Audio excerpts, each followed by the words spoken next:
ছোট ছোট আসতেছে। ছোট ছোট, Yes, আচ্ছা ma'am.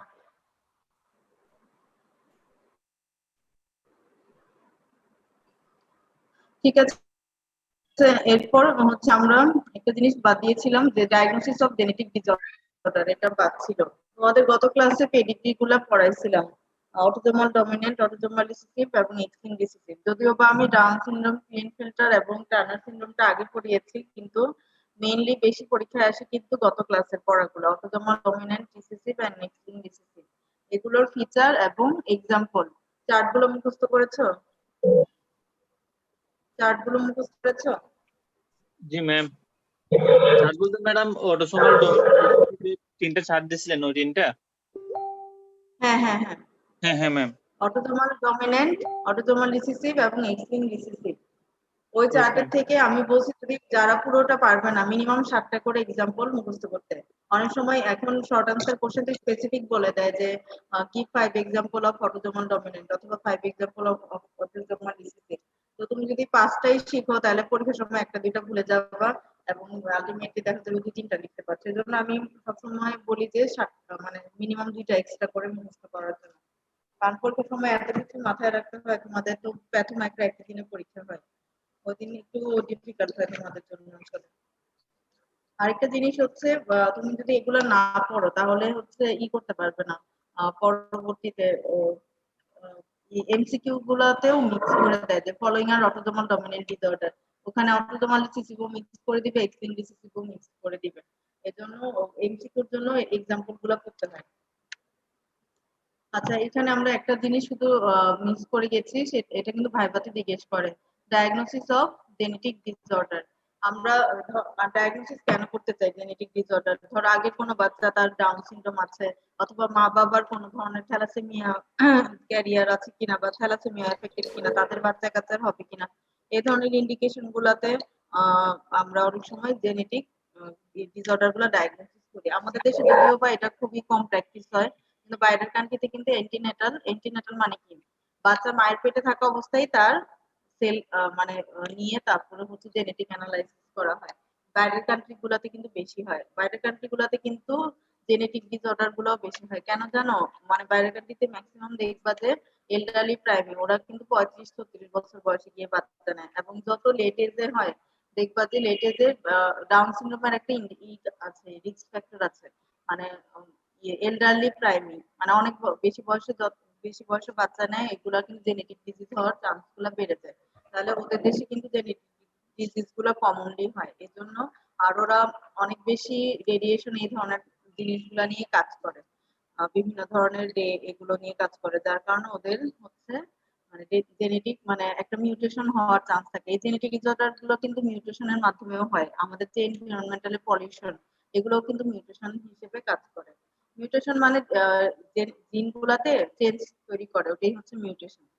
আচ্ছা, অ্যান্টিনেটাল ডায়াগনোসিস আমরা কিভাবে করি? ম্যাডাম এখানে মানে হচ্ছে প্রেগন্যান্সি। হ্যাঁ ডায়াগনোসিস ম্যাডাম জিল্লুর বইটা আছে? হ্যাঁ, জিরো স্যারের বইতেও আছে। এখানে দেখা যাচ্ছে না?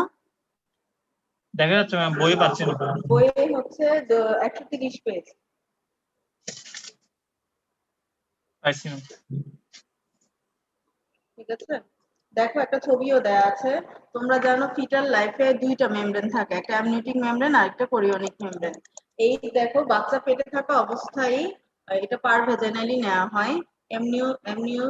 অ্যামনিওটিক মেমব্রেন থেকে সেল নেওয়া হয়, যে study of fetal cell, enzyme, protein এগুলো বা অ্যামনিওটিক ফ্লুইড নিয়েও এটা করা হয়। তাহলে অ্যামনিওসেন্টেসিস একটা ব্যাপার। কোরিওনিক ভিলাস স্যাম্পলিং, কোরিয়ন থেকে যদি নেওয়া হয়, এটা কত সপ্তাহে নেওয়া হয়? 8 to 19th week of gestation. আর আম্বিলিকাল কর্ড থেকেও ব্লাড নেওয়া হয়। এগুলো সব কিন্তু এই যে দেখো ডান পাশের একটা ছবি আছে, তিনটা ছবি এখানে দেয়া আছে। অ্যামনিওসেন্টেসিস প্রথম ছবিটা, দ্বিতীয় ছবিটা হচ্ছে chorionic villus sampling, chorionic villus থেকে নিছে, এবং 3 নাম্বার এটা দেখো এটা কিন্তু আল্ট্রাসোনো, তিনটাই কিন্তু আল্ট্রাসোনো গাইডেড। দেখো ছবিটা তো বুঝতে পারছো কিনা, এটা কিন্তু আল্ট্রাসোনোগ্রামের প্রোব, এটা আল্ট্রাসোনোগ্রামের প্রোব, এটাও আল্ট্রাসোনোগ্রামের প্রোব। মানে এগুলো কিন্তু পারভেজাইনালি নিচ্ছে, আল্ট্রাসোনো গাইডেড নেয়। নাহলে তো তোমার বাচ্চাকে মাথায় ইনজুরি হতে পারে বা অন্য জায়গায় ইনজুরি হতে পারে, এগুলো সব আল্ট্রাসাউন্ড গাইডেড। আমাদের দেশে কিন্তু খুব একটা প্র্যাকটিস হয় না এগুলো এখনো, মানে এখনো ম্যাডামরা অত বেশি প্র্যাকটিস করে না। যাই হোক, এগুলো হচ্ছে তিনটেই অ্যান্টিনেটাল ডায়াগনোসিস, যেটা during pregnancy, amniocentesis, chorionic villus sampling এবং আম্বিলিকাল কর্ড ব্লাড। ম্যাডাম বারবার বলছে যে ওই ক্রাইটেরিয়া গুলা পড়াতে এবং জেনেটিক ডিসঅর্ডারের ডায়াগনোসিসটা পড়াতে। কারণ কি, উনি যেহেতু পরীক্ষায় বসবে, তো উনি যেহেতু এগুলা বেশি এমফাসাইজ করে, এজন্য আমি তোমাদেরকে এটা বলছি। আর পোস্টন্যাটাল ডায়াগনোসিস, পোস্টন্যাটাল ডায়াগনোসিস হচ্ছে সাইটোজেনেটিক্স, ব্লাড থেকে করা হয়, ক্রোমোজোমাল স্টাডি এবং বারবডি স্টাডি, তারপরে জিন অ্যানালাইসিস এবং মলিকুলার মেথড। হচ্ছে সাউদার্ন ব্লট, ওয়েস্টার্ন ব্লট, এই নামগুলো তোমরা জিজ্ঞাসার বইতেই আছে। মলিকুলার মেথড কি কি আছে, পিসিআর, ফিশ, ফিশ মানে কিন্তু আবার মাছ না, fluorescence in situ hybridization, fluorescence in situ hybridization. So এই টেস্টগুলো দিয়ে কিন্তু আমরা জেনেটিক ডিসঅর্ডার ক্লাসিফাই করি। আচ্ছা, এরপরে এই পর্যন্ত তোমাদের শুধু নামগুলো জানতে হবে, তোমাদের এখান থেকে আর ডিটেলসে যাবে না, অত যাওয়ার টাইমও নেই। ঠিক আছে, তোমরা যদি সবসময় আমি বলি প্রথম 4টা চ্যাপ্টার খুব ভালো করে পড়বে, প্রথম 4টা চ্যাপ্টার ভালো করে পড়লে ওখানে যদি খুব বেশি ভালো অ্যান্সার করে ফেলে, এরপরে দেখবা যে হেমাটোলজিতে চলে গেছে, তারপর সিস্টেমিকে চলে গেছে। এই এই জায়গাগুলোতে অনেক সময় মানে আসার টাইম হয় না। তোমরা যদি প্রথম দিকে এত ভালো অ্যান্সার দাও, তাহলে হয়তো মানে এ পর্যন্ত আসেও না। দেখা যায় যে আমি দেখেছি যে গত 2-3 বছর ধরে তো আছে, পরীক্ষার হলে তোমাদের এমন অবস্থা হয় তোমরা অ্যাকুট ইনফ্লামেটরি সেলের নাম বলতে পারো না, তখন ক্রনিক ইনফ্লামেটরি সেলের নাম বলতে পারো না, তোমাদের গিয়ে গিয়ে এখানে বলে দিতে হয় ভাইবা টেবিলে যে মানে এই সিম্পল জিনিসগুলা কেন যে তোমরা জানি না। খুবই ভাইবা টেবিলে খুবই সুপারফিশিয়াল কোশ্চেন হয়, মানে ওগুলা যদি কেউ না পারে তখন এক্সামিনাররা খেপে গিয়ে ভিতরে ঢুকে, আর যারা খুব ভালো পারবে তাদেরকে বেশি মার্কস দেওয়ার জন্য ভিতরে ঢুকবে। অনেক কঠিন কোশ্চেন করে কিন্তু ফেল করানো হয় না, অনেক কঠিন কোশ্চেন করা হয় যা তুমি নর্মাল গুলা পারছো, আচ্ছা ঠিক আছে দেখি ওর ডিপ নলেজ আছে কিনা, তখন হয়তো বেশি মার্কস দেওয়ার জন্য কিছু ডিপ কোশ্চেন করে, কিন্তু কখনো ঘাবড়ায় যাবে না, হ্যাঁ আমাকে এত ডিপ কোশ্চেন করছে আমাকে মনে হয় ফেল করাই দিবে। ঠিক আছে, এটা কখনো মনে করবে না, সবসময় মনে রাখবে ডিপ কোশ্চেন গুলা করা হয়, আচ্ছা ঠিক আছে নর্মাল গুলা ভালো পারছে দেখিও মানে আরো ডিপটা পারে কিনা, তখন হচ্ছে বেশি মার্কস দেওয়ার জন্য নিজেরাই ডিপ কোশ্চেন করা হয়। কিন্তু বিশ্বাস করে একদম সুপারফিশিয়াল কোশ্চেন গুলা পরীক্ষার হলে করা হয়, define thrombosis, define embolism, example, acute inflammatory cell, chronic inflammatory cell. তোমরা নিউপ্লাসিয়া কয়েকদিন পরে ম্যাডাম নিউপ্লাসিয়া শুরু করেছে। হ্যাঁ ম্যাম। নিউপ্লাসিয়া ম্যাডাম নিউপ্লাসিয়া পড়ে, নিউপ্লাসিয়া থেকে একটু বেশি কোশ্চেন করে, নিউপ্লাসিয়াটা একদম মনোযোগ দিয়ে তোমরা করবে। নিউপ্লাসিয়াটা বুঝতে পারলে খুবই ইজি একটা চ্যাপ্টার, না বুঝলে মুখস্থ বিদ্যা করে কোনো কিছু পারবে না। ঠিক আছে, কারণ ম্যাডামের সিলেক্টিভ কয়েকটা প্রিয় কোশ্চেন আছে, আমি তোমাদেরকে পরে বলে দিব। নিউপ্লাসিয়া থেকে উনি এই কোশ্চেন গুলাই করে এবং এই কোশ্চেন গুলাতেই আটকানোর চেষ্টা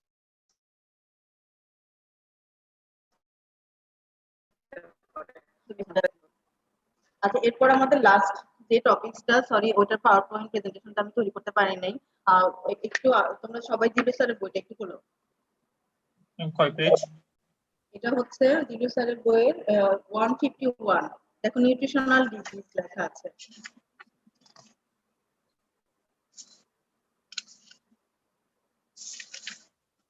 পেয়েছো? Yes ma'am. জি ম্যাম। নিউট্রিশনাল ডিজিজ, এটা হচ্ছে লাস্ট টপিক জেনারেল প্যাথোলজি আমার থেকে, আর ম্যাডামের তো নিউপ্লাসিয়া টপিকসটা বাদ আছে। আর এই নিউট্রিশনাল ডিজিজ এবং এনভায়রনমেন্টাল ডিজিজ দিয়ে জেনারেল প্যাথোলজি শেষ, এরপর আমরা হেমাটোলজিতে চলে যাব।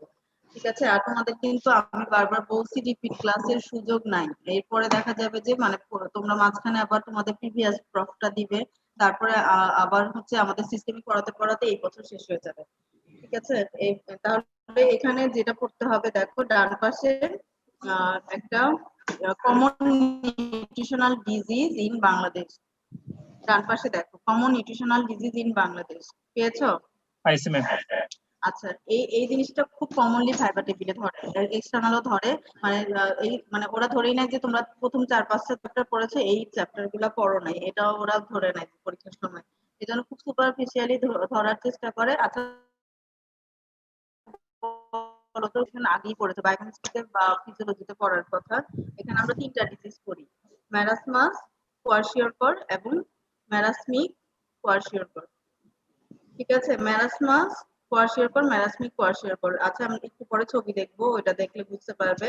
এই ভিটামিনোসিস মানে কি? Vitamin deficiency. এর মধ্যে আমাদের দেশে কিন্তু আগে ভিটামিন এ ডেফিসিয়েন্সিতে অনেক, তোমরা রাতকানা রোগটা শুনছো, নাইট ব্লাইন্ডনেস যেটা। হ্যাঁ, আগে আগে ছিল কিন্তু এখন কিন্তু নাই, কারণ এখন গভর্নমেন্ট থেকে প্রতি বছর কিন্তু ভিটামিন এ ক্যাম্পেইন করা হয়, মানে 1 থেকে 5 বছর বয়সী বাচ্চাদেরকে বারবার প্রতি বছরই খাওয়ানো হয় ভিটামিন এ। পরবর্তীতে ধরে নেওয়া হয় 5 বছরের পরে আসলে খাবার দাবারের মাধ্যমে ভিটামিন এর চাহিদাটা পূরণ হয়, কিন্তু 1 থেকে 5 বছর বয়সে কিন্তু ভিটামিন এটা ক্যাপসুলটা খাওয়ানো হয়, তোমরা জানো। ভিটামিন বি কমপ্লেক্স এবং সি ডি ডেফিসিয়েন্সি, মানে vitamin C, vitamin D deficiency. আচ্ছা, এরপরে আসে দেখো হাইপার ভিটামিনোসিস। হাইপার ভিটামিনোসিস এর খুব কমন একটা এক্সাম্পল হচ্ছে ওবেসিটি। এই যে অনেকে, মানে অনেক বাচ্চারা দেখবা ছোটবেলায় খুব বেশি অবেজ হয়ে গেছে, মানে এটা হচ্ছে ওভার নিউট্রিশন হয়ে গেছে। ওভার নিউট্রিশন হওয়ার কারণে বাচ্চা ওবেজ হয়ে গেছে, মানে এক্সেসিভ ওয়েট। মানে একটা ছোট বয়সের বাচ্চা ধরো 60 কেজি ওয়েট, তাহলে অ্যাবনর্মাল না? এটাই হচ্ছে হাইপার ভিটামিনোসিস বা ওবেসিটি। আচ্ছা, আরেকটা হচ্ছে নিউট্রিশনাল এনিমিয়া। নিউট্রিশনাল এনিমিয়া, তোমরা হচ্ছে আমরা যখন হেমাটোলজি পড়বো তখন দেখবে যে আমাদের যে ব্লাড সেল গুলো তৈরি হয় ওটার পেছনে কিছু ভিটামিন, কিছু মিনারেলস এবং কিছু হরমোন দায়ী। তো এখন যদি ধরো আয়রন ডেফিসিয়েন্সি এনিমিয়া খুব কমন আমাদের দেশে, তার কারণ মানে আমাদের আরবিসি তৈরির জন্য, মানে রেড ব্লাড সেল তৈরির জন্য কিন্তু আয়রন দরকার আছে। এখন কারো যদি ডায়েটে আয়রনের ডেফিসিয়েন্সি থাকে তাহলে আরবিসি তৈরি হতে পারবে না, তাহলে তার কি হবে? এনিমিয়া হবে। এটাকে বলা হয় নিউট্রিশনাল এনিমিয়া। আরবিসি তৈরির জন্য কিছু ভিটামিনও দায়ী, যেমন ভিটামিন সি একটা ইম্পর্টেন্ট ফ্যাক্টর, যেটা আমরা ধরো অনেক বেশি আয়রন খাচ্ছি, কিন্তু আয়রন অ্যাবজর্পশনের জন্য কিন্তু ভিটামিন সি দরকার হয়। এই জন্য আমরা অনেক সময় পেশেন্টদেরকে বলি যে আপনারা আয়রন ক্যাপসুল তো খাচ্ছেন, সাথে লেবু খাবেন অথবা ভিটামিন সি জাতীয় খাবারগুলো খাবেন। কারণ আমি আয়রন খাচ্ছি কিন্তু আমার আয়রনটা হয়তো পুরো অ্যাবজর্ব হচ্ছে না, আমার ওটা স্টুল দিয়ে বের হয়ে যাচ্ছে, তাহলে তো লাভ নেই। তাহলে আমাকে এটার সাপ্লিমেন্ট হিসেবে ভিটামিন সিও খেতে হবে সাথে। তাহলে এই ধরনের নিউট্রিশনাল ডেফিসিয়েন্সি গুলোর জন্য এনিমিয়া হলে ওটাকে নিউট্রিশনাল এনিমিয়া বলে। আচ্ছা, রোল 21, ভিডিও অন করো। হ্যাঁ, ভিডিও অন করো।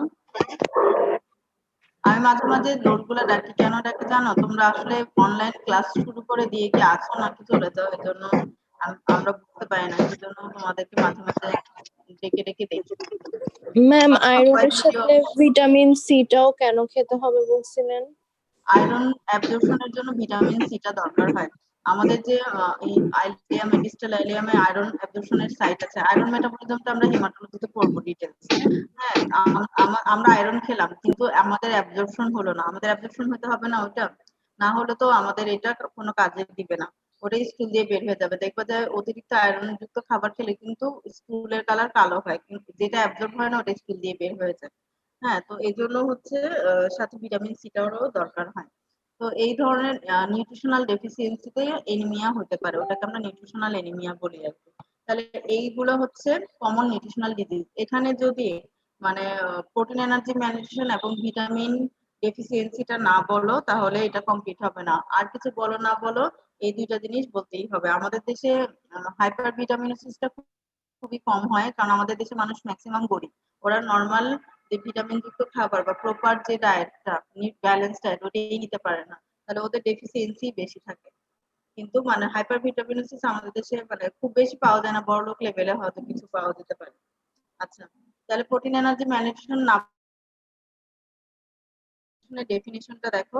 It is a clinical condition occur due to inadequate dietary intake of protein and calories to meet the body's need. আমার যতটুকু নিড, বাচ্চাদের কিন্তু প্রোটিনের চাহিদা অনেক বেশি থাকে।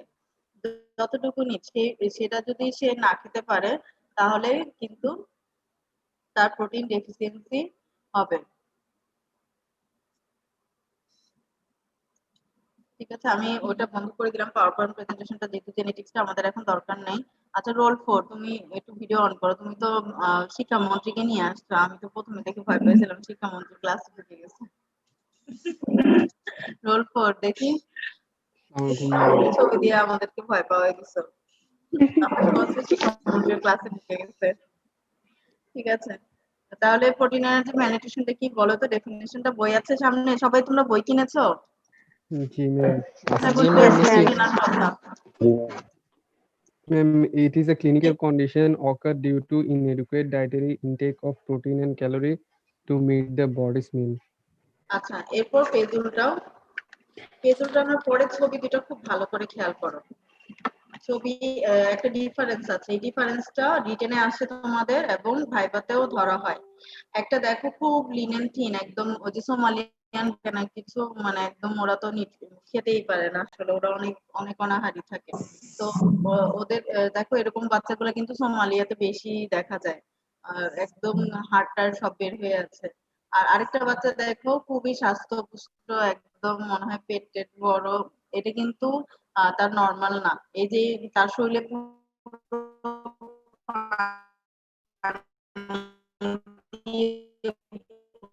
তার প্রোটিন ডেফিসিয়েন্সি। আচ্ছা, তাহলে এই দুইটা এই ডিফারেন্সটা কিন্তু রিটেনে খুব কমনলি আসে, এটা একদম ছোট করে ফেলবা। এবার দেখো due to deficiency carbohydrate, protein, fat সবকিছুর ডেফিসিয়েন্সি হচ্ছে ওই বাচ্চাটা।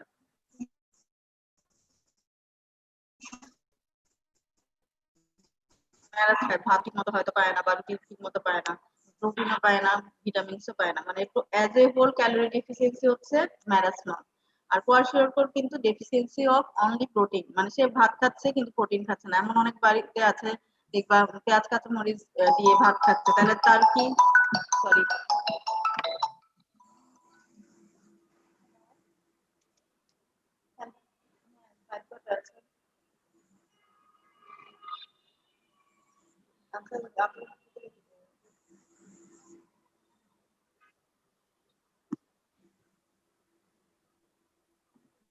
আচ্ছা, তারপর দেখো ওটাতে কি কোয়ারশিওর হচ্ছে only deficiency of protein.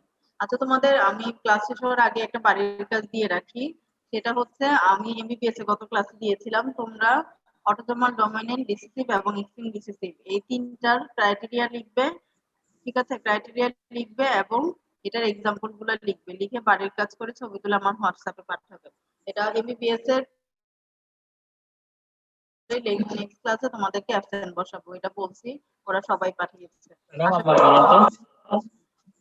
Autosomal dominant, autosomal recessive, এক্সিং রিসেসিভ। ঠিক আছে, এই তিনটার পেডিগ্রি আঁকবা, পেডিগ্রি চার্টটা আঁকবা। ঠিক আছে, তারপর আর হচ্ছে ইয়েতে ওটা ক্রাইটেরিয়া গুলা লিখবে, আর হচ্ছে এক্সাম্পল গুলা লিখবে। এটা হচ্ছে তোমাদের বাড়ির কাজ, কারণ তোমরা হচ্ছে বাসায় বসে একদম অলস হয়ে গেছো, মানে পড়ালেখা তো করছোই না, তোমাদের আইটেম হচ্ছে না, আইটেমের চাপ নাই। পরে তোমরা আইটেম জমা, আমরা কিন্তু আইটেমের ডিসিশন নিচ্ছি, আইটেমে কিন্তু এখনই মার্কস বসায় ফেলা হবে। তো যেন তেন ভাবে আইটেম দিবা, পরে কিন্তু আইটেম কার্ড কি হবে 5 মার্ক বসা দিয়ে রাখবে। 5 মার্ক বসলে কিন্তু তোমাদের ফর্মেটিভ অ্যাসেসমেন্টের মার্কস কমে যাবে। আমরা কিন্তু আইটেমের ডিসিশন নিচ্ছি, তো তোমরা পড়া জমায় রেখে মনে করতেছো যে আইটেম হচ্ছে না আমাদের এখন পড়ার দরকার নেই, তাহলে কিন্তু বিপদে পড়বে। আমরা গতদিন ডিসিশন নিয়েছি যে আমরা আইটেম শুরু করছি, তাহলে আইটেম শুরু হলে কিন্তু আমাদের লেকচারার শুধু তোমাদের আইটেমই নিবে, উনি পড়াবে না, তাহলে আইটেম গুলো তোমাদের ক্লিয়ার হয়ে যাবে। ঠিক আছে, তাহলে তোমরা আমাকে নেক্সট ক্লাসে বাড়ির কাজ দিবা, আর আজকেই রাতে পাঠাবা। ঠিক আছে, আজকে রাতে পাঠাবে, কি পাঠাবা, পেডিগ্রি চার্ট গুলো আঁকবে, অটোজোমাল ডমিনেন্ট রিসেসিভ, এক্সিং রিসেসিভ তিনটার ক্রাইটেরিয়া গুলো লিখবে এবং এক্সাম্পল গুলো লিখবে। তোমরা যদি ওই দিনই পড়ছো কিনা আমি জানি না, যদি পেডিগ্রি একে পড়ো, এটা ক্রাইটেরিয়া মুখস্থ খুব বেশি করতে হয় না, অটোজোমাল ডমিনেন্টের ঠিক অটোজোমাল রিসেসিভ একই ক্রাইটেরিয়া, একটা নিউ মিউটেশন রেট বেশি একটা কম, তারপর একটা হাইপেনিটেশন একটা কম, একটা হচ্ছে হোমোজাইগাস একটা হেটেরোজাইগাস, মানে ঠিক অপোজিট অপোজিট ক্রাইটেরিয়া গুলো। ঠিক আছে, তাহলে তোমরা আজকে আমাকে বাড়ির কাজ পাঠাবে। আচ্ছা, তাহলে আমরা কি করছিলাম, মেরাসমাস এবং কোয়ারশিওর এর মধ্যে। এবার দেখো ক্লিনিক্যাল ফিচারে কি কি আছে।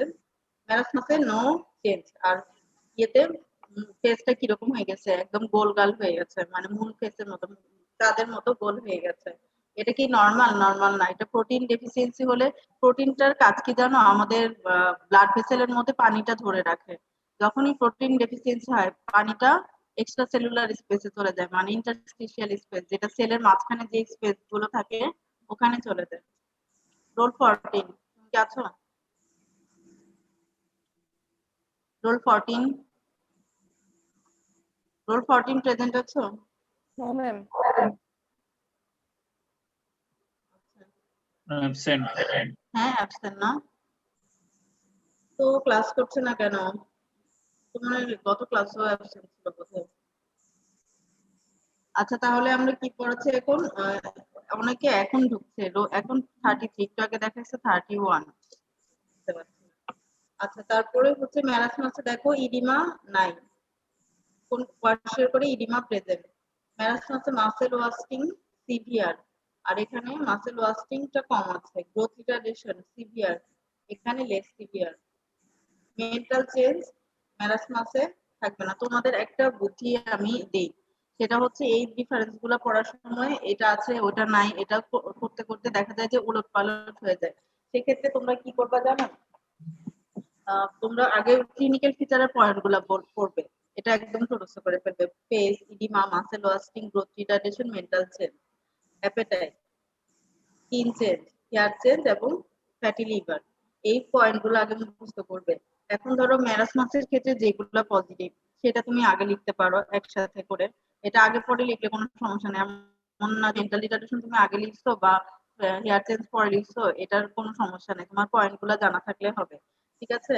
তো প্রথমে ম্যারাসমাসের ক্ষেত্রে যেগুলো পজিটিভ পয়েন্ট সেগুলো আগে লিখতে পারো। যেমন ম্যারাসমাসে কি কি হয় একসাথে পড়তে পারো, যেমন ম্যারাসমাসে মাসেল ওয়াস্টিংটা সিভিয়ার, তার হচ্ছে গ্রোথ রিটার্ডেশনটাও সিভিয়ার, আর হচ্ছে অ্যাপেটাইটটা গুড। যেহেতু সে খাবারই পাচ্ছে না, তার কিন্তু ক্ষুধার অনেক টেন্ডেন্সি থাকবে, স্বাভাবিকভাবে থাকবে না, সে যেহেতু কিছুই পাচ্ছে না, ক্যালোরি ডেফিসিয়েন্সি, তার কিন্তু প্রচন্ড ক্ষুধা থাকবে এবং সে অ্যাপেটাইট ভালো মানে কি সে খাবার দেওয়ার সাথে সাথে খেয়ে ফেলতে চাইবে, এরকম তার একটা অ্যাপেটাইট থাকবে। ঠিক আছে?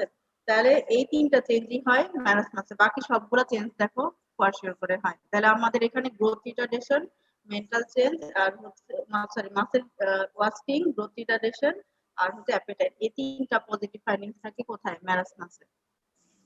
আর ম্যারাসমাসটা কি as a whole calorie deficiency, মানে টোটাল ক্যালোরি ডেফিসিয়েন্সি হচ্ছে ম্যারাসমাস। এই চারটা পয়েন্ট ম্যারাসমাসের ক্ষেত্রে প্রযোজ্য হবে। তাহলে ক্যালোরি ডেফিসিয়েন্সি হচ্ছে ম্যারাসমাস, আর এখানে সিভিয়ার মাসেল ওয়াস্টিং থাকে। ছবিটা মাথায় রাখবা, ছবিটা মাথায় রাখলে তোমরা এমনি দেখতে পারবে যে এখানে অনেক মাসেল ওয়াস্টিং, মানে সে একদম লিন এন্ড থিন, তার হাড্ডি গুলা দেখা যাচ্ছে, মাসেল তো নাই। তাহলে মাসেল ওয়াস্টিং এটা বোঝা যাচ্ছে ছবি দেখে। তারপরে তার কি গ্রোথ রিটার্ডেশন, তার ঠিক মতো গ্রোথ হয় না, সে তো খাবারই পায় না, গ্রোথ রিটার্ডেশন থাকবে। এবং সে খাবার পায় না, যখনই খাবার হবে তার অ্যাপেটাইটটা খুব ভালো থাকবে, সে খেয়ে ফেলতে চাইবে, এরকম আর কি।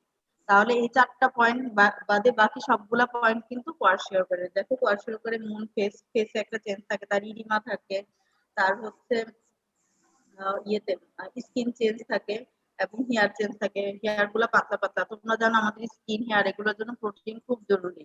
ঠিক আছে? তারপরে আর তার লিভারে ফ্যাট জমা হয়, তাদের কিন্তু ফ্যাটি লিভার থাকে, ফ্যাটি লিভার থাকে। আচ্ছা এরপরে ফ্যাটি লিভারটা কেন থাকে বলো তো? আচ্ছা এটা তোমাদের জানার কথা না। সে যখন হচ্ছে প্রোটিন ডেফিসিয়েন্সি থাকে, প্রোটিন ডেফিসিয়েন্সি থাকলে হয় কি আমাদের কিন্তু কার্বোহাইড্রেট মেটাবলিজমটা বেড়ে যায়। মানে সে ধরো অনেক ভাত খাচ্ছে কিন্তু সে ডাল খাচ্ছে না, ডালে প্রোটিন আছে, কিন্তু সে হয়তো পেঁয়াজ কাঁচা মরিচ দিয়ে ভাত খাচ্ছে শুধু। তাহলে এই এক্সট্রা ক্যালোরি গুলা, আমাদের জানো যে কার্বোহাইড্রেট কিন্তু গ্লুকোজ তৈরি হয়, আমাদের যতটুকু ইউজ হয় ওটা তো ইউজ হইলো, বাকিটা কিন্তু লিভারে জমা হইতে থাকে ফ্যাট হিসেবে, ট্রাইগ্লিসারাইড হিসেবে লিভারে জমা হইতে থাকে। দেখো না আমরা বলি যে যারা ফ্যাটি বা যারা ফ্যাটি লিভার তাদের কার্বোহাইড্রেট কমায় খেতে বারবার, এটা তো যারা ডায়েট করো তারাও জানো যে কার্বোহাইড্রেট কম খেয়ে প্রোটিন যত ইচ্ছা খাওয়া যায়, ডিম খাওয়া যায় বা দুধ খাওয়া যায়, প্রোটিন জাতীয় খাবার গুলা খাওয়া যায়, চিজ খেতে পারো। কিন্তু এই আমরা যতই এক্সট্রা কার্বোহাইড্রেটটা গ্রহণ করি ওইটা কিন্তু এক্সট্রাটা আমাদের লিভারে ফ্যাট হিসেবে জমা হয়, লিভারে এটা মেটাবলিজম হয়, যেটা ইউজ হলো, বাকিটা ট্রাইগ্লিসারাইডে রূপান্তরিত হয়ে ফ্যাট হিসেবে লিভারে জমা হয়। এই জন্য এইসব বাচ্চাদের ফ্যাটি লিভার থাকে। ওরা কিন্তু কার্বোহাইড্রেট কম খাচ্ছে না, ওদের ডেফিসিয়েন্সি কোথায়? Protein deficiency. ঠিক আছে? তাহলে এই ডিফারেন্সটা তোমরা করতে পারবে না? Yes ma'am. কি কেউ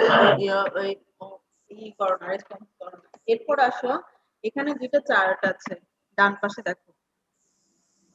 विटामिन डिफिशियंसी। হ্যাঁ ভিটামিন, একটা হচ্ছে ভিটামিন ডেফিসিয়েন্সি আর একটা হচ্ছে মিনারেলস ডেফিসিয়েন্সি। আমরা জানো যে আমাদের শরীরের জন্য ভিটামিন এবং মিনারেলস কত জরুরি, কারণ প্রতিটা মিনারেলস কোনো না কোনো জিনিস তৈরিতে কাজ করে, প্রতিটা ভিটামিন কোনো না কোনো জিনিস তৈরিতে আমাদের কাজ করে। বডিতে সবগুলারই একটা না একটা ইফেক্ট আছে, যার জন্য আমাদের সৃষ্টিকর্তা এগুলো দিয়েছে। দেখো ভিটামিন এ ডেফিসিয়েন্সিতে তোমাদের এই চার্ট থেকে যেটা পড়তে হবে মেইনলি হচ্ছে তোমরা আগে ডেফিসিয়েন্সি সিনড্রোমটা পড়বে, এটাই মেইন জরুরি। অনেক সময় হচ্ছে তোমাদের নিজেদের জানার জন্য কিছু সোর্স তোমরা পড়তে পারো যে আমাদের ভিটামিনের সোর্স গুলা কি। আচ্ছা 10 মিনিট পরে হয়তো বন্ধ হয়ে যেতে পারে। 10 মিনিট পরে তোমরা যদি বন্ধ হয়ে যায় আমার তো ক্লাস আরো টাইম আছে, তোমরা আবার ঢুকবে। ঠিক আছে, এখন 10 মিনিট বাকি দেখাচ্ছে। ম্যাম ফ্যাটি লিভারটা কেন থাকে আরেকবার বলবেন? ফ্যাটি লিভারটা থাকে ওদের তো প্রোটিন ডেফিসিয়েন্সি থাকে, কিন্তু ওদের তো কার্বোহাইড্রেট ডেফিসিয়েন্সি থাকে না। মানে ওরা দেখা যায় যে অনেক ভাত খায় বা কার্বোহাইড্রেট গ্রহণ করে কিন্তু প্রোটিনটা গ্রহণ করে না। বিশেষ করে গরিব এলাকার বাচ্চা দেখবা, বস্তির বাচ্চারা হয়তো পেঁয়াজ কাঁচামরিচ দিয়ে অনেকগুলা ভাত খেয়ে ফেলে। মানে ওদের হয়তো মানে ওটা অ্যাবিলিটি নাই ডাল বা গরিবের প্রোটিন কিন্তু ডাল। হ্যাঁ, ওরা হয়তো ডালটাও ঠিক মতো রান্না করে না। তো ওদের ক্যালোরি মানে কার্বোহাইড্রেট খাচ্ছে অনেক। কার্বোহাইড্রেটটা কি হয় যে যেটা আমাদের ইউজ হয়ে যায় গ্লুকোজ হিসেবে, সেটা ইউজ হয়, কিন্তু এক্সট্রা কার্বোহাইড্রেটটা মানে লিভারে মেটাবলিজম হয়ে ওটা কিন্তু ট্রাইগ্লিসারাইড বা ফ্যাট হিসেবে, ট্রাইগ্লিসারাইড এক ধরনের ফ্যাট, ফ্যাট হিসেবে লিভারে জমা হতে থাকে। ঠিক আছে, তোমরা হচ্ছে দেখবে যে ইউটিউবে তো এখন বিভিন্ন ডায়েটারি যারা মোটা তারা তো দেখো ইউটিউবে বারবার বলে যে কার্বোহাইড্রেট কমায় খেতে, ভাত রুটি এগুলো কমায় খেয়ে শুধু প্রোটিন, ডাল খেতে পারো, বীজ খেতে পারো, বা হচ্ছে খেতে বলে আর কি, মানে ডিম চিজ, মানে প্রোটিন জাতীয় খাবারগুলো খেতে বলে। তো এই মানে এক্সট্রা কার্বোহাইড্রেট গুলা লিভার কি করে, লিভার হচ্ছে ও রূপান্তরিত করে ফ্যাট, যে মানে আমার যতটুকু ইউজ হলো বাকিটা লিভারে চলে যায়। এটা এগুলো তোমরা মেটাবলিজমে পড়ে আসছো, যদিও বা বুঝছি এখন মনে নাই। এগুলো বায়োকেমিস্ট্রিতে মেটাবলিজমে পড়ায়। এক্সট্রা যেটা সেটা হচ্ছে ফ্যাট হিসেবে, আমাদের এক্সট্রা কার্বোহাইড্রেট গুলো কিন্তু ফ্যাট হিসেবে লিভারে জমা হয়। এই জন্য এইসব বাচ্চাদের ফ্যাটি লিভারটা থাকে। ওরা তো আহ, যেমন ম্যানাসমাসি কিন্তু as a whole calorie deficiency, মানে ওরা খাবারই পায় না অ্যাকচুয়ালি। আর এটাতে হচ্ছে কোয়াশিওকরটা হচ্ছে অ্যাকচুয়ালি প্রোটিন শুধু ডেফিসিয়েন্সি, ওরা ব্যালেন্স ডায়েটটা খায় না, হয়তো ভাত খাচ্ছে বাট ডিম বা ডাল খেতে হবে ওগুলো ওরা খাচ্ছে না। আরেকটা জিনিস ভাইবা হলে জিজ্ঞেস করে, সরি এটা আমি বলতে ভুলে গেছি, কোনটা খারাপ বেশি, ম্যানাসমাস না কোয়াশিওকর? কেউ বলতে পারবে কোনটা খারাপ? কারো আইডিয়া? কোয়াশেরকার। কোয়াশিওকর কেন, কারণটা বলতে পারবে?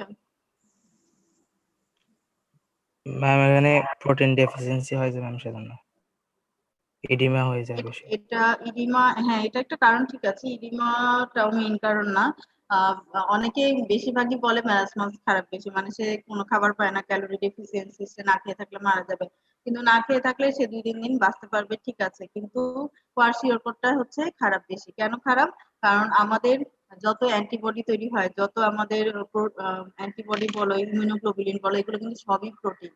তো আমাদের যদি অ্যান্টিবডি তৈরি না হয়, আমি বা এইসব বাচ্চাগুলো কেন তাড়াতাড়ি মারা যায় জানো? বা ওই সামান্য ডায়রিয়াতেই সে মারা যেতে পারে, সামান্য আরটিআই বা নিউমোনিয়াতেই মারা যেতে পারে। কারণ তার কিন্তু রোগ প্রতিরোধ ক্ষমতা খুবই কম থাকে, যার কারণে সে ডায়রিয়া হয়েছে বাচ্চাটা মারা যেতে পারে, বা নিউমোনিয়া হয়েছে। এবং এইসব বাচ্চারা ডায়রিয়া নিউমোনিয়া গুলাতে বেশি ভোগে, কারণ তার শরীরে তো কোনো অ্যান্টিবডি তৈরি হয় না। প্রোটিন গুলো আমাদের শরীরে কিন্তু অ্যান্টিবডি তৈরি করতে সাহায্য করে, ইমিউনোগ্লোবুলিন অ্যান্টিবডি। তাহলে প্রোটিনটা না থাকলে তাদের রোগ প্রতিরোধ ক্ষমতাটা সাপ্রেস হয়ে যায়। এই জন্য ভাইবা টেবিলে বলবা কোনটা খারাপ, এটা হচ্ছে কোয়াশিওকর খারাপ। হ্যাঁ, প্রোটিন ডেফিসিয়েন্সি থাকে। আচ্ছা, এটা ভাইবা টেবিলে এক্সটার্নাল গত বছর একবার জিজ্ঞেস করছে, এটা হচ্ছে এমবিবিএস পরীক্ষায় জিজ্ঞেস করছে তোমাদের না। আচ্ছা, ভিটামিন এ ডেফিসিয়েন্সিতে তাহলে কি হয় এগুলো তোমরা মুখস্থ করবে। দেখো, night blindness, জেরোথার্মিয়া, R vulnerability to infection. আমাদের কিন্তু ভিটামিনে কিছু মানে ডিফেন্স মেকানিজম হিসেবেও কাজ করে, যেটা রেসপিরেটরি করে, স্কিনে করে। ভিটামিন এ কিন্তু স্কিনের জন্য খুব ভালো, যেটা আমাদের স্কিন ডিজিজটাকে প্রিভেন্ট করে। ভিটামিনের একটা ভালো সোর্স বলতো, একটা সবজি আছে যেটাতে প্রচুর ভিটামিন এ আছে, বলতে পারবে? কারো আইডিয়া আছে? ম্যাম গাজর। গাজর। ভেরি গুড, এটা হচ্ছে সবচেয়ে ভালো ভিটামিনের সোর্স। যদি প্রতিদিন কেউ গাজর খেতে পারো, স্কিন দেখবা যে চকচক করছে, এবং এটা ভিটামিনের খুব ভালো একটা সোর্স। ঠিক আছে, তাহলে এছাড়াও দেখো milk, cake, meat, fish, green leafy vegetables, পামকিনও, কুমড়া, মিষ্টি কুমড়া যেটা আর কি, তারপর ক্যারট, ঠিক আছে, সুইট পটেটো মানে মিষ্টি আলু। যাদের ফ্যাটি লিভার ওদের কিন্তু এই খাবারগুলো খেতে বলে, ক্যারট। তারপরে হচ্ছে আহ অনেকে বলে, মনে করে যে আমি আমি তো এমনি মোটা, আরো কেন মিষ্টি আলু খাবো? মিষ্টি আলু খেলে তো আমার আরো লিভারে ফ্যাট জমা হবে না। যাদের ফ্যাটি লিভারের সমস্যা আছে তারা কিন্তু সুইট পটেটোটা খেতে পারো, এটা ভিটামিন এ। আচ্ছা, তারপরে হচ্ছে দেখো ভিটামিন ডি ডেফিসিয়েন্সি, এটা তোমরা আগেই পড়েছো বায়োকেমিস্ট্রি বা ফিজিওলজিতে। বাচ্চাদের রিকেট হয়, বড়দের কি হয়? অস্টিওম্যালেশিয়া। ভিটামিন ডি ডেফিসিয়েন্সিতে, ভিটামিন ই ডেফিসিয়েন্সিতে হচ্ছে স্পাইনোসেরেবেলার ডিজেনারেশন। এটা খুব কম পাওয়া যায়, কারণ আমরা সবাই কিছু না কিছু ডিম বা গ্রিন লিফি ভেজিটেবল কিন্তু খেয়েই থাকি, এর জন্য ভিটামিন ই চাহিদাটা মোটামুটি পূরণ হয়। আর ভিটামিন কে, এটা জানো যে কে ডিপেন্ডেন্ট ক্লটিং ফ্যাক্টরস আছে কিছু, ভিটামিন 2789। ক্লটিং ফ্যাক্টর চারটা, এটা ভিটামিন কে এর উপর ডিপেন্ড করে, মানে ভিটামিন কে এই ক্লটিং ফ্যাক্টর গুলার কাজে সাহায্য করে। সেগুলো কি? 2789, এই ক্লটিং ফ্যাক্টর গুলো ভিটামিন কে ডিপেন্ডেন্ট। তাহলে এটা সমস্যা থাকলে ব্লিডিং, ডায়াথিসিস হয়।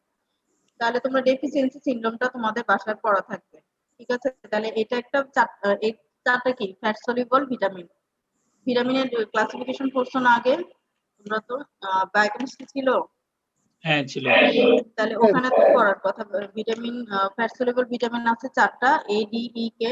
আর ওয়াটার সলিউবল হচ্ছে বাকিগুলো। ওয়াটার সলিউবল কি কি আছে দেখো? বি1, বি2, বি3, বি4 তোর কিন্তু নাই, বি6, ভিটামিন বি12, ভিটামিন সি এবং ফলিক অ্যাসিড, ঠিক আছে? এই ভিটামিন গুলো তোমরা পড়বে। তাহলে এই ভিটামিন বি1 ডেফিসিয়েন্সিতে কি হয়? এবং ওয়েট বেরি বেরি। ভিটামিন বি2 ডেফিসিয়েন্সিতে কি হয়? এগুলো তোমরা পড়বে। ভিটামিন সিটা খুব কমন, তোমরা জানো স্কারভি রোগ হয়। ভিটামিন বি12 ডেফিসিয়েন্সিতে মেগালোব্লাস্টিক এনিমিয়া, এবং ফলিক অ্যাসিড ডেফিসিয়েন্সিতেও কিন্তু মেগালোব্লাস্টিক এনিমিয়া হয় এবং নিউরাল টিউব ডিফেক্ট। তাহলে এই ডেফিসিয়েন্সি সিনড্রোমগুলো পড়তে পারবে না? পারবো ম্যাম। আচ্ছা, এরপরে যেটা পড়বে সেটা হচ্ছে ভিটামিন এ ডেফিসিয়েন্সিতে, এটা শর্ট নোট হিসেবে একবার আসছে ভিটামিন এ ডেফিসিয়েন্সি। আমরা এগুলো পড়েছি, কিন্তু দেখো এটার ডেফিসিয়েন্সিতে রেসপিরেটরি ট্র্যাক্টে স্কোয়ামাস মেটাপ্লাসিয়া হয়। তোমরা মেটাপ্লাসিয়ার ওখানে কিন্তু পড়ছো যে ভিটামিন এ ডেফিসিয়েন্সিতে স্কোয়ামাস মেটাপ্লাসিয়া হয়, এবং যে আমাদের যে রেসপিরেটরি ট্র্যাক্টে যে মিউকোসিলিয়ারি মানে এপিথেলিয়ামটা ওটা ঠিক মতো কাজ করে না, ওটা নষ্ট হয়ে যায়, loss of mucociliary epithelium of the airway. যার কারণে আমাদের, শোনো, আমরা যে এনভায়রনমেন্টে থাকি, আমরা তো এখন মাস্ক পরে থাকি, নরমালি তো আমরা মাস্ক পরতাম না। আমরা যে কন্টিনিউয়াস ধুলাবালি খাচ্ছি বা কন্টিনিউয়াস হচ্ছে আমাদের ভাইরাস ব্যাকটেরিয়া সবই তো ঢুকে। যেটাই ঢুকুক না কেন, আমাদের কিন্তু মিউকোসিলারি অ্যাপারেটাস এগুলা একটা প্রোটেক্টিভ মেকানিজম হিসেবে কাজ করে। আমাদের রেসপিরেটরি ট্র্যাক্টরে যাওয়ার আগে ওরা এগুলাকে ব্লক করে ফেলে, যাতে আমাদের একদম ভিতরে শ্বাস পর্যন্ত না যায়। তো এখন যদি আমার এই সিলিয়াক গুলা না থাকে, বা এই মানে মিউকোসিলারি অ্যাপারেটাসটা কিন্তু খুব ইম্পর্টেন্ট। দেখো আমাদের নাকের ভিতরেও কিন্তু কিছু হেয়ার আছে, তারপরে মিউকোসিলারি অ্যাপারেটাস এগুলো বের করে দিতে চায়, মানে যে কোনো ফরেন বডিকে বের করে দিতে সাহায্য করে। এখন যদি তোমার এই এপিথেলিয়ামটাই নষ্ট থাকে, তাহলে যে কোনো ইনফেকশন তোমার ইজিলি ঢুকে যাবে এবং রেসপিরেটরি ট্র্যাক্ট ইনফেকশন করবে। তাহলে এটা একটা ইম্পর্টেন্ট। ইউরিনারি ব্লাডের ইনফেকশন করে, স্কিনের ইনফেকশন করে, এবং ভিটামিন এ ডেফিসিয়েন্সিতে ইমিউনো ডেফিসিয়েন্সি তৈরি হতে পারে। তাহলে এটা আলাদা করে ডেফিসিয়েন্সিটা যে কয়টা পারো এখানে তোমাদের মানে আসলে লেখার খুব বেশি টাইম থাকে না, একই দিনে মাইক্রোবায়োলজি দাও, প্যাথোলজি দাও। আমি বলবো যে তোমাদের শর্ট করে তোমরা যতটুকু মানে একটু একটু করে তোমরা লিখবে, যে কিন্তু চেঞ্জটা প্রতিটা জায়গায় লিখবে।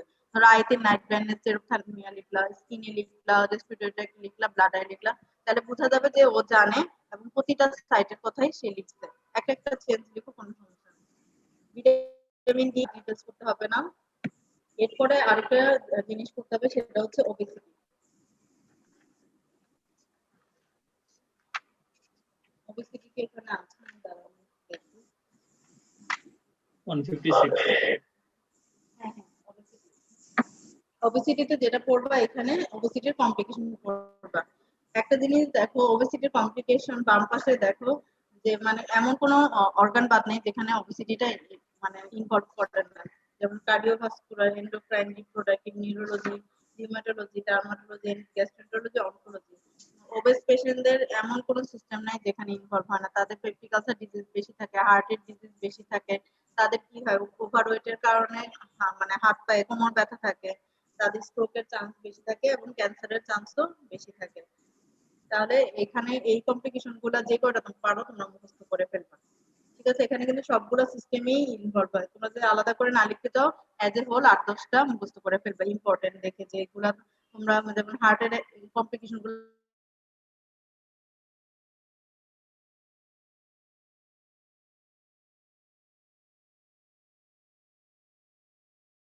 হিসেবে মানে ভিটামিন সি জাতীয়।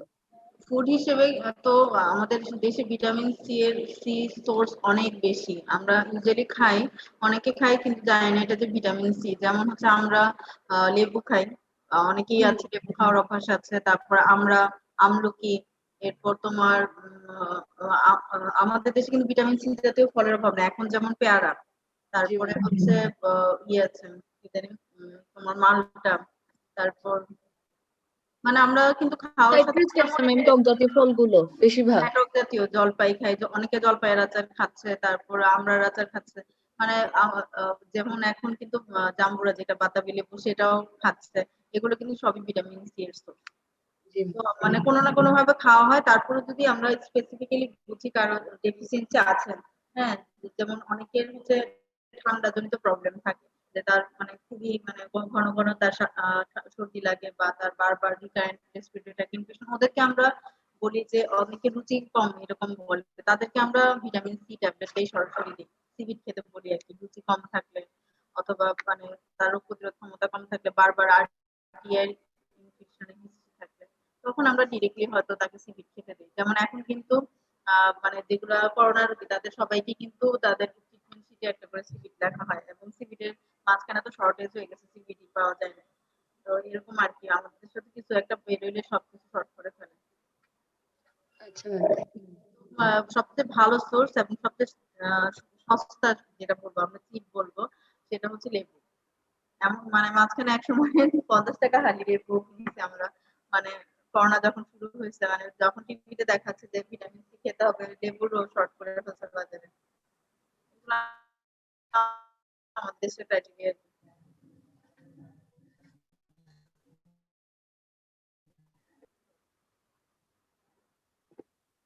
আচ্ছা, তাহলে আমাদের আরেকটা টপিক আমরা যাচ্ছি, তাহলে ওবেসিটি কমপ্লিকেশন। এখানে কিছু কমপ্লিকেশন তোমাদের না বললেই না, যেরকম করোনারি হার্ট ডিজিজ, যারা মোটা তাদের এমআই, অ্যাথেরোস্ক্লেরোসিস। তারপরে তোমরা জানো যে ওবেসিটি ইনফার্টিলিটির একটা প্রবলেম থাকতে পারে, মিনস্ট্রাল প্রবলেম থাকতে পারে। এখন একটা কমন ডিজিজ মেয়েদের পাওয়া যায়, সেটা হচ্ছে পলিসিস্টিক ওভারিয়ান ডিজিজ। হ্যাঁ, খুব কমনলি পাওয়া যায়। বেশিরভাগ ওবেজ মেয়ে কিন্তু ডাক্তারদের কাছে আসতেছে পলিসিস্টিক ওভারিয়ান ডিজিজ নিয়ে, বা তাদের মিনস্ট্রাল ইরেগুলারিটি, স্ট্রোক হওয়ার চান্স থাকে, তাদের কিছু মানে ক্যান্সার হওয়ার চান্স বেশি থাকে।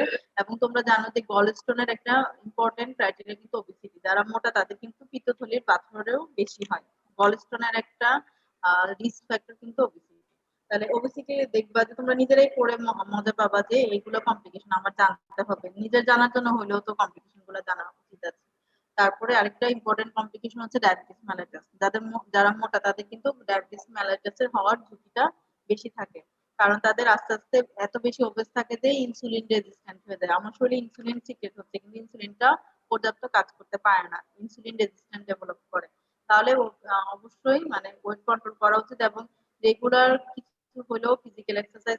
এখন যেহেতু তোমরা বাসায় আছো, আমি অ্যাডভাইস করবো অবশ্যই কিছু ইয়োগা তোমরা করতে পারো। এখন ইউটিউবে ইয়োগার অভাব নাই, ইজি দেখে যে কয়টা পারো সেটা তোমরা করবে। এটা রোগ প্রতিরোধ ক্ষমতাও বাড়ায় এবং ইনসুলিন সেন্সিটিভিটিটাও কিন্তু বাড়ায়। অনেকেরই দেখবে ফ্যামিলিতে ডায়াবেটিস, তার মানে খুব আর্লি ডায়াবেটিস ধরা পড়ার কিন্তু চান্স থাকে। এর জন্য তোমরা যদি এখনই ইনসুলিন রিসেপ্টর বাড়ায় ফেলো ব্যায়াম করে করে, তাহলে দেখবে তোমাদের ডায়াবেটিসটা এত আর্লি ধরা পড়বে না। এবং ডায়াবেটিসের মতো খারাপ রোগ মনে দুনিয়াতে নাই, এমন কোন অর্গান নাই যেটাকে নষ্ট করে না। ঠিক আছে, তার তোমার চোখ থেকে ব্রেন থেকে মানে সবকিছু, কিডনি সবকিছুর উপর ডায়াবেটিসের ইফেক্ট আছে। আচ্ছা, তাহলে আমরা ওবেসিটির কমপ্লিকেশন পড়লাম। আর দুইটা জিনিস তোমাদের এক্সট্রা এখানে নাই জিলু স্যারের বইতে, যেটা রবিনস থেকে পড়তে হবে। তোমাদের কাছে কি রবিনস আছে? না আমি ছবি তুলে পাঠিয়ে দিব। আচ্ছা ম্যাম। ম্যাম আছে। আচ্ছা, যদি রবিনস থাকে তাহলে ওখান থেকে দুইটা জিনিস পড়বা। একটা দেখবা স্মোকিং, এনভায়রনমেন্টাল ডিজিজের মধ্যে রেডিয়েশনের কমপ্লিকেশন, ইফেক্টস অফ রেডিয়েশন, একটা ছবি আছে। ওখানে অর্গান অনুযায়ী দেখবে ডান পাশে ক্লিনিক্যাল ফিচার গুলো আছে। ব্রেইন অ্যাট্রফি করে, টেস্টিকুলার অ্যাট্রফি করে, ওভারিয়ান অ্যাট্রফি করে, লাংয়ে ফাইব্রোসিস করে, মানে ইনফ্লামেশন করে করে আস্তে আস্তে ফাইব্রোসিস করে লাংসে। তাহলে একটা হচ্ছে ইফেক্টস অফ রেডিয়েশন, একটা কোশ্চেন দেখবা যে একটা মেলের ছবি দেওয়া আছে, তার পাশে ক্লিনিক্যাল ফিচার আছে। আরেকটা হচ্ছে স্মোকিং এর কমপ্লিকেশন। ঠিক আছে, স্মোকিং এর কমপ্লিকেশনও দেখবো ওবেসিটির সাথে অনেকগুলো মিল আছে। স্মোকিং করলে কি হয়, বেশি মেইনলি তার ইফেক্ট হয় কোথায়, রেসপিরেটরি ট্র্যাক্টে। তাহলে রেসপিরেটরি ট্র্যাক্টে সিওপিডি ডেভেলপ করে, তার রেসপিরেটরি একটা ক্যান্সার, মাউথ, তার তো ধোঁয়াটা কোন দিক দিয়ে ঢুকতেছে, মাউথ ক্যাভিটি দিয়ে ঢুকতেছে, তাহলে মাউথ ক্যাভিটিতে ক্যান্সার করে, পেপটিক আলসার ডিজিজ করে, কার্সিনোমা করে স্টোমাক, তারপরে হচ্ছে প্যানক্রিয়াস, ব্লাডার কার্সিনোমা করে। তাহলে কিছু ক্যান্সার তৈরি করে। করোনারি হার্ট ডিজিজ, স্মোকিং এর কথা বলছি, করোনারি হার্ট ডিজিজ মানে হার্ট অ্যাটাকের চান্স বেশি থাকে, তারপরে তার মাউথ ক্যান্সার হওয়ার বেশি চান্স বেশি থাকে, পেপটিক আলসার ডিজিজ তাদের বেশি থাকে। ডায়ালিং এর কমপ্লিকেশনেও দেখবে যে একটা মেলের ছবি দেওয়া আছে এবং পাশে কমপ্লিকেশন গুলো দেওয়া আছে। এই দুইটা পারবে না, যদি বেশি না পারো অন্তত মানে 4টা-5টা করে কমপ্লিকেশন করে রাখবে, ঠিক আছে, যাতে তোমরা ভাইবা টেবিলে আসলে প্যাথোলজি ম্যাম মাইক্রোবায়োলজি। আপনি একটু ছবি পাঠিয়ে দিন। আচ্ছা, ছবি পাঠিয়ে দিব। তাহলে তোমাদের যেটা করতে হবে, মিনিমাম 5-6টা করে কমপ্লিকেশন তোমরা পড়ে রাখবে। মানে যেদিন তোমাদের প্রব দাও, তোমাদের প্যাথোমাইক্রো একসাথে হওয়া তো খুব ডিফিকাল্ট হয়, তো এত কমপ্লিকেশন হয়তো তোমরা মুখস্থ রাখতে পারবে না। পরীক্ষার জন্য বলার জন্য, ভাইবার জন্য আলাদা করে 4-5টা কমপ্লিকেশন রেড মার্ক করে রাখবে, যাতে ইজিলি তোমরা আর আমি অ্যাডভাইস করি যে তোমরা তো কতক্ষণ জিল্লুর স্যারের বই কতক্ষণ রবিন্স করতে পারবে না, যেটা পড়ো না কেন, কেউ হয়তো ইন্ডিভার পড়ো, মানে ছোট করে লিখে, হয় যদি পাশের জায়গা থাকে লিখে রাখবে ইফেক্টস অফ কমপ্লিকেশন, রেডিয়েশন এবং স্মোকিং। তারপরে অথবা যাদের বইতে মনে করো যে লিখবা না, অনেকে আছে বই খুব যত্ন করে রাখে, লিখে টিখে না। আমার হাজবেন্ড এরকম, মানে ও বইতে কোনো দাগ পাওয়া যায় না, কিন্তু আমি বইতে সমান দাগে দাগে পড়ার অভ্যাস আমার আগে থেকে। আর হচ্ছে তাহলে ছোট কাগজে লিখে ওটা পিন আপ করে রাখবে। আমি আগের এমবিবিএস বিডিএস দেরও এইরকম করাইছি, এটা খুব কাজে দেয় তোমার, কারণ তুমি যখন প্রব দিবা তোমার অনেক কিছু রিভাইজ করতে হয়, তোমার তখন রবিন্স করবা না, জিলুর স্যারের বই করবা না, ইন্ডিভার করবা, মাথা পাগল হয়ে যাবে। এই জন্য যে কোনো একটা বই ফলো করবা, এবং ওই বইয়ের পাশে দরকারে তুমি যদি এক্সট্রা কিছু পড়ো, হয় তো পেন্সিল দিয়ে লিখে রাখতে পারো কোনো খালি জায়গায়। জিলু স্যারের বইতে অবশ্যই লিখার মতো কোনো জায়গা নেই, খুবই মানে কনজেস্টেড, আর সেক্ষেত্রে এক্সট্রা কাগজে লিখে পিন আপ করে ফেলতে পারো। এটা হচ্ছে নিজেদের পড়ার সুবিধাটা। আর তোমরা সবাই যারা বিডিএস এবং এমবিবিএস এ পড়ো, আমি মনে করি যে দেশের বেস্ট স্টুডেন্ট গুলা আসলে মেডিকেল সায়েন্সে আসে, তো তোমাদের এগুলো আগে থেকেই হয়তো প্র্যাকটিস আছে। তোমরা মেডিকেলে এসে একটু অলস হয়ে যায়, অনেকেই হয় যে ইন্টার লাইফে খুব অ্যাক্টিভ থাকে কিন্তু মেডিকেলে এসে আসলে অলস হয়ে যায়। তো আশা করি তোমরা এই কাজগুলো নিশ্চয়ই আগেও করেছো, এখনো সেটাই করবা, মানে যে কোনো একটা বই ফলো করবে, ওখানেই কারেকশন গুলো করবে। যদি তুমি ধরো ডেফিনিশন একটা রবিন্স থেকে পড়েছো, তুমি ওইটাই এখানে লিখে রাখবে, দরকার হয় তুমি পরীক্ষার সময় রিভাইজ দেওয়ার সময় কিন্তু তুমি এই বই ওই বই এটা খুঁজতে গেলে তোমার টাইম ওয়েস্ট হবে, আর কোনো কাজের কাজ হবে না। ঠিক আছে, তাহলে আমি ইনস্টাগ্রাম তোমার মোবাইলে আমি 2টা ছবি পাঠিয়ে দিব, তোমাদের যাদের রবিন্স কিনো নাই ওর থেকে কালেক্ট করে নিবে, এবং ছবি দুটার যে কমপ্লিকেশন গুলো দরকার হলে তোমাদের গাইড বইতে যেটাই ফলো করো না কেন ওখানে লিখে পিন আপ করে ফেলবে। আচ্ছা ইনসান, তুমি কি পাঠাতে পারবে রোল নাম্বার গুলো প্রেজেন্ট? ওকে ম্যাম পাঠিয়ে দিচ্ছি। আচ্ছা আমাকে তাহলে পাঠিয়ে দাও আজকে।